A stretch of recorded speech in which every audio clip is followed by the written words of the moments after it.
আমরা দেখেছি কিন্তু ওনারা তাও আসেনি, তাই মিস করে গেল সকালের এই ভিউটা। শ্রীনগরে আমাদের লাস্ট ডে, তাই সকালবেলায় ডাল লেকের ওয়েদারটা দেখতে চলে এলাম আমি আর মিথুন। এই প্রথম আমরা দুজন শিকারা চড়ছি। এরকম ফাঁকা ফাঁকা আমাদের কোনোদিনও ফিল হয়নি। আমাদের কোনো দোষ নেই, বাড়ির লোকদের আমরা ডেকে এসেছি, তারা আসেনি। এবার আমরা তাড়াতাড়ি ব্রেকফাস্ট করতে যাচ্ছি, কারণ আমাদেরকে রেডি হয়ে বেরোতে হবে। ব্যাগপত্র গুছিয়ে নিয়ে আমরা এখন বেরোবো। এখন আমরা যাব জম্বু স্টেশন। আবার জম্বু স্টেশন থেকে আমরা আজকে যাব অমৃতসর। আমাদের ট্রেনটা ছিল রাত 9টার, তো আমরা সবাই কিন্তু ঠিক 12টার মধ্যে বাড়ি থেকে বেরিয়ে যাই। আসার সময় তো একরকম লাগেজ নিয়ে এসেছিলাম, এখন কিন্তু লাগেজের পরিমাণ বেড়ে গেছে। আর তাড়াতাড়ি বেরোনোর কিন্তু এই একটাই কারণটা হলো কাশ্মীরে যখন তখন রাস্তা কিন্তু যে কোনো কারণে বন্ধ হয়ে যায় বা আটকে দেয় আর্মিরা। তা আমরা সেরকম প্রিপারেশন নিয়েই আগে থেকেই বেরিয়েছি। তারপরে আমরা রাস্তায় দাঁড়ালাম, একটু চা খেলাম, মানে 3-4 ঘন্টা গাড়ি চলার পরে। আমরা যখন 2-3 বছর আগে এসেছিলাম, এই বছর জম্বুতে মানে এত পরিমাণে টানেল দেখলাম।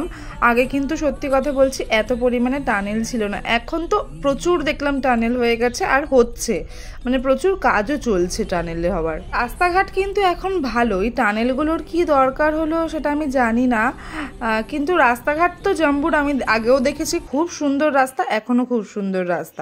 তারপরে আমরা লাঞ্চ করার জন্য দাঁড়ালাম।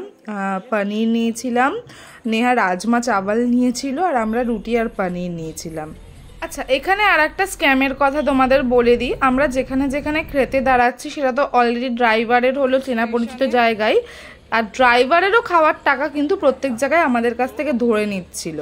তা এইগুলো একটু তোমরা জিজ্ঞাসা করে তারপরেই কথাবার্তা বলো।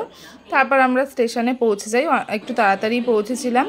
তা আমরা গিয়ে দেখেছি ট্রেনটা দাঁড়িয়েছিল। তা আমরা 9টার সময় আর কি খাবো, ট্রেনের খাবার, তাই জন্য আমরা স্টেশন থেকে কুলচা নিয়ে নিয়েছিলাম সবার জন্য। আর ট্রেনটা ছাড়ার আগে থেকেই আমরা খেয়ে নিই, কারণ আমরা 9টার সময় উঠেছি, আমরা কিন্তু আবার 2টোর সময় নামবো, আমাদের এমন কিছু টাইম লাগবে না। তাই আগে থেকেই হলো খেয়ে, ট্রেনটা এখনও ছাড়েনি। তারপরে আমরা নেমে গেলাম। দেখো এটা হলো অমৃতসর স্টেশনে আমরা 2টোর সময় নেমে গেছি। কিন্তু এখানে আসার পর যেটা হলো, আমাদের যে ড্রাইভারের পিক আপ ছিল সে 4টের সময় আসবে, আর আমাদের হোটেলেও আর্লি মর্নিং বলে তারা বড়জোর হলো 7টার সময় ঢুকতে বলেছে। তো এখন তো আমরা পড়ে গেছি চাপে। আবার স্টেশনের আশেপাশে অমৃতসরের সেরকম হোটেল আমি দেখলাম না বেরিয়ে, তাই আমরা ওয়েটিং রুমে কিন্তু ওয়েট করেছিলাম। তারপরে 4:15-র মধ্যে হলো আমাদের ড্রাইভার ভাই চলে আসার, ও এত ভালো ছিল, ও পুরো 4টেতেই চলে আসে।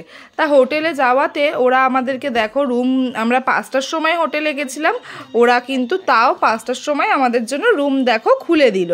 আর রুমগুলো তো খুবই ভালো ছিল।